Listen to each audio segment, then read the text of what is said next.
Chief of Staff, pag binasihan mo, brother, yung investigation, lumalabas, sinagi ng truck, yung motor, kaya natumba na sa gasa, namatay.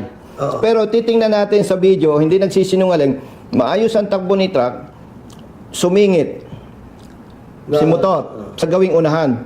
So pag titingnan mo, siya ang naging cause ng pagsabit. Tama. Kasi steady yung truck eh, ayos yung takbo niya eh. Video ang nagpapatuto eh. So the problem is, correct me if I'm wrong, ang investigation nyo nagbase sa report ng pulis. Kasi sabi ng pulis, nasagi nung truck yung motor, natumba na sa gasa. Kaya pag binasa mo, truck ang may kasalanan. Inaksyonan ni Colonel Busita ang dulog ng isang truck driver. Dahil umano mga idol, napatawan siya ng pagkakakulong at pagkaribok ng lisensya. Gaano naman kasakit yun mga idolo na malinaw sa ebidensya na walang kasalanan ang truck driver at pwedeng sabihin isa siya sa biktima. Kaya tara, panoorin natin ang may init na tagpo ukol dito. Sino ba yung driver? Ako po. Ako yung nasuspende. Ara na lang po yung papel ko. Yung ako'y lumaya po sa kulungan. Wala na po eh. Nagpiensa ka, 60 po. Yan po. napansin mo ba yun nung masagasa? Hindi. Hindi po, nasa truck lane po ko eh. Baga nga po ng takbo ko noon. Kita ko naman sa video, mabagal. Eh, L3 po nasa unahan po na puti. Parang brother Matt, ang nangyari, kahit sino magaling na driver, hindi maiwasan yun eh. Dumikit sa bandang ulo eh, ano? Kasi may parteng pagitna na po. Kanan, ano? Opo. Sa may differential po ng Hindi mo tractor. talaga makikita yun. Panood din yung video, mataas eh. Yung resolution dito, na ikaw ay suspende, nakita mo? Ano po eh, nawala na nga po yun. Nakalang copy. Buti may picture po ako sa inyo. May picture ka dyan. Ay, silid ko rin po sa inyo. Halika. Kasama ko ha. Sa second floor na kayo, sir? Ako kayo ay? Saan ba ang investigation nyo? Ay? Saan ang office ng investigation? Sa second floor. Sinong nandun? Under ni Mr. Hans, ano? Opo, sa second floor po operation. Good morning. Saan na office si Mr. Hans? Dito siya sa pero wala po. Sinong head ng investigation niya? Legal. Sa taas po sa fifth floor. Fifth floor? Sila ba nag-imbestiga ng mga kaso? Opo, sir. Fifth floor? Sa fifth floor. Fifth floor.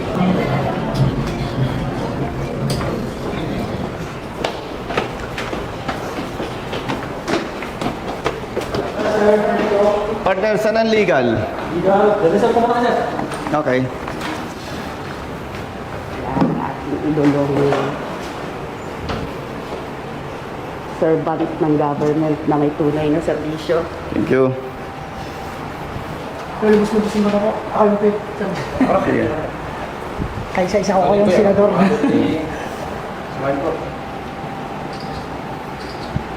Thank you po. Isa ko yung senador. Sir, wala rin. Papapicture na rin po. Sir, thank you po. Thank you. Smile kuya, smile. Yan. Para hindi halatang may problema tayo. Pasok yung pagkuhan. Hindi pwede yan. Sinong head dito? Good morning. Sinong head dito sa legal?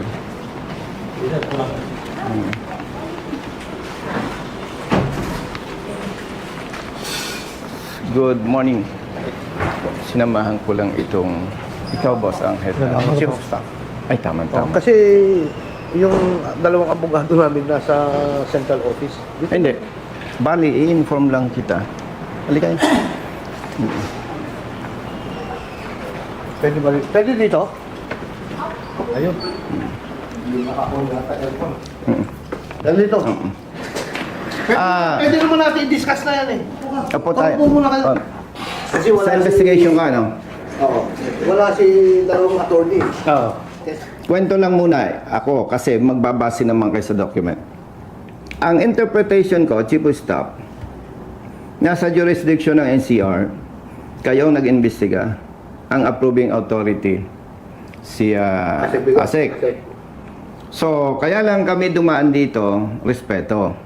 Kasi mag-a-appeal kami doon, maganda, alam nyo. Kung mali ako, sorry. ang nakita ko doon sa recommendation, nagbase lang ang LTO sa investigation report ng police. Kasi pag binasa mo yung, anyway, ulitin ko ha, makikita naman sa dokumento eh. Pag binasa natin, Chief Staff, yung report ng police, ang sabi niya doon, nasagi ng truck yung motor na naging dahilan na tumba at nasagasa. Ang lumalabas, yung truck ang nakasagi. Pero pag tiningnan natin yung video, hindi magsisinungaling yan, no?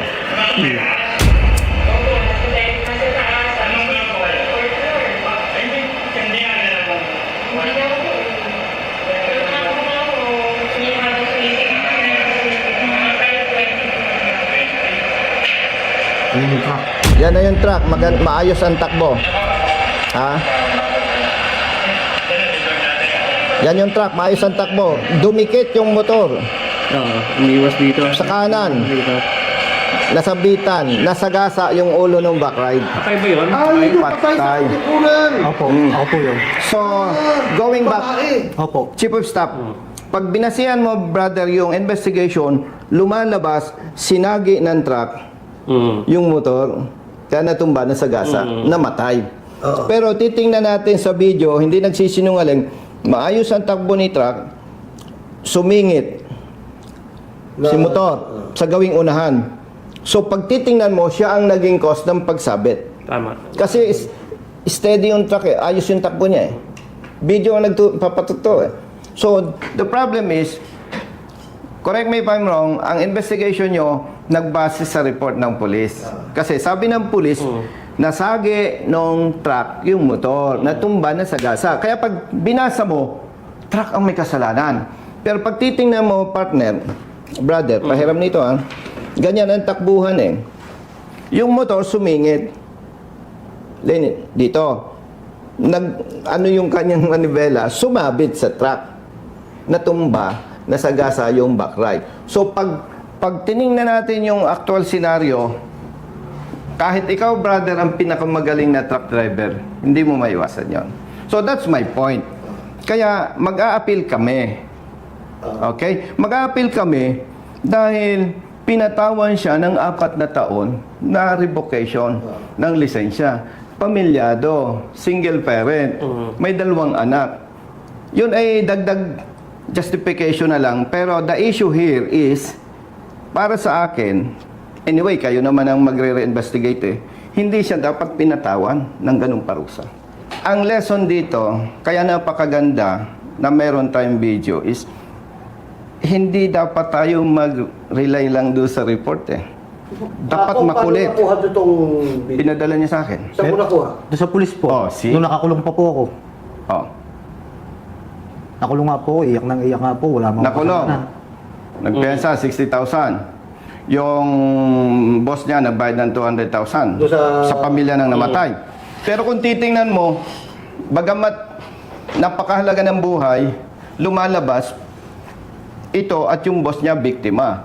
Ang tunay na may dahilan ng pagkamatay ng angkas, yung rider, yung nagmamaneho. Ang linaw ng video eh. Ang LTO nagbase sa report ng police. Hindi nagkaroon sila ng diligent investigation na may video ba ito? May ano ba? Wala eh. Yun. Kaya respeto sa inyo, dumaan ako to inform you na considering na si Asek Bigor Mendoza ang pumirma, mag-a-appeal kami doon.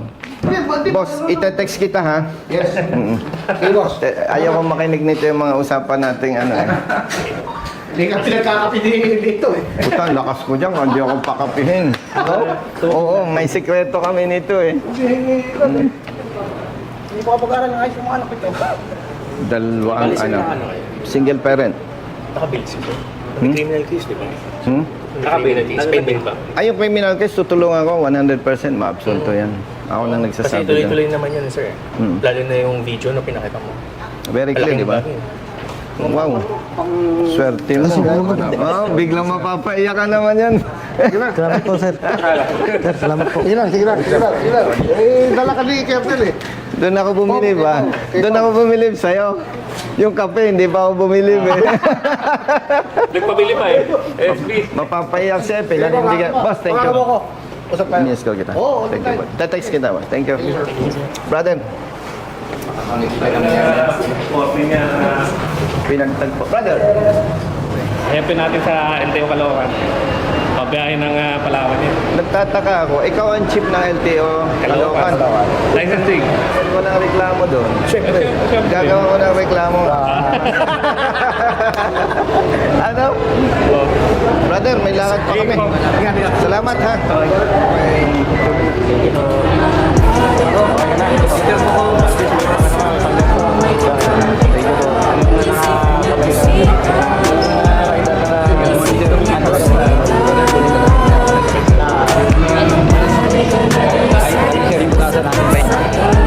Tuloy ha, tuloy. Ha? Kailangan mong sumunod sa LTO. May pangkain naman kaya, no? Mamaya, tatawag ako sa'yo kung ano sa'yo magkita. Gagawa mo ng apila mo, bebermahan mo lang. Ha? Central. Sabi nyo. No. Ano ka, kapatid nito? Galing mo. Mabuhay ka.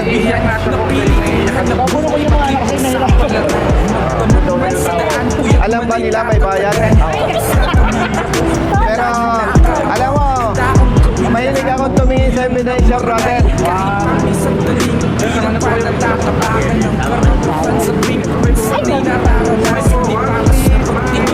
Picture po.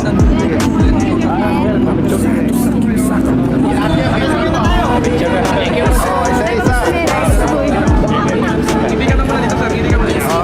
thank you. Ingat po.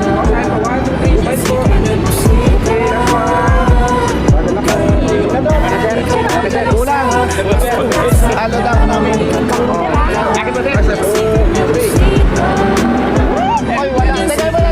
Walang kampanya nga. May bayad na.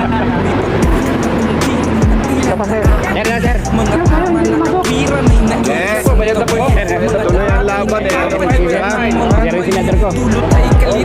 Mamaya. Tuloy. Diyan mo nakatingin. Okay. Sige po. Ito lang.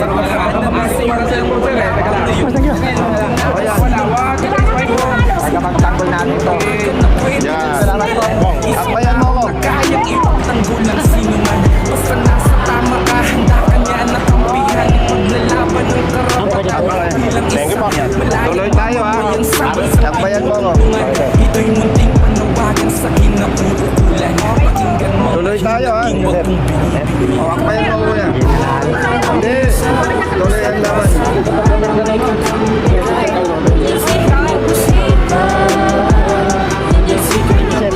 Brother ha. Thank you sa support ha. Thank you.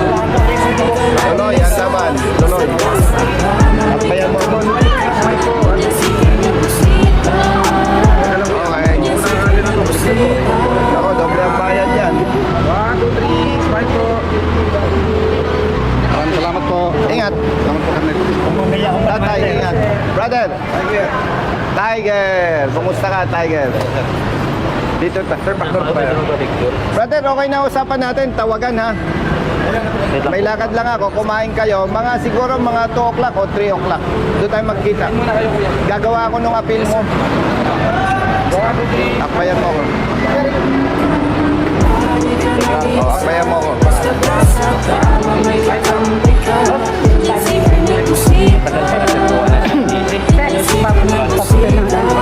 Ay, nanay.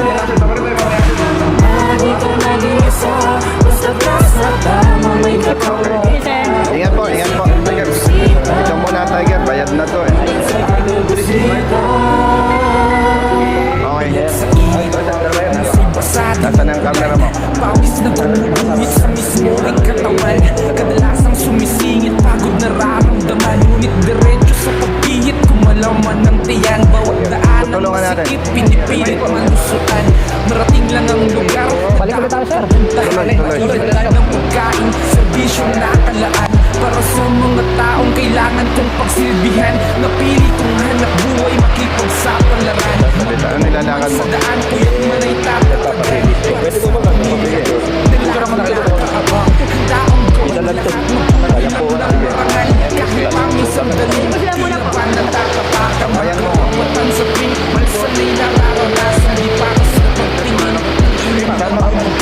Ayan mo.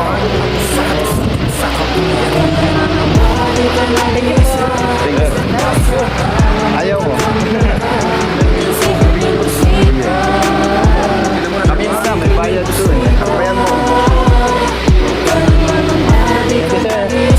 Laban uli ha. Ayan mo. Ayan mo. Laban uli tayo ha.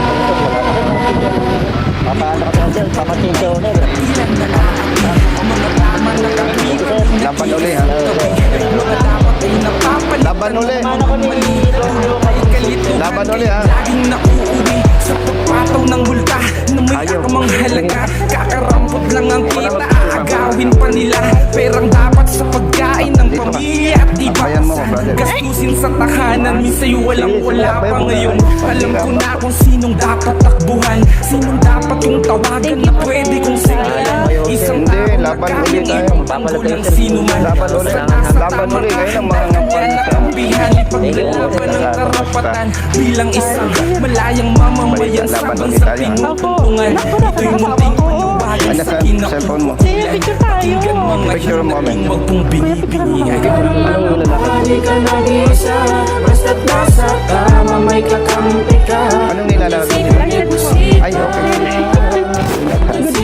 Ingat. Laban ulit tayo ha. Okay, salamat ha. Ingat. Okay, okay, bye.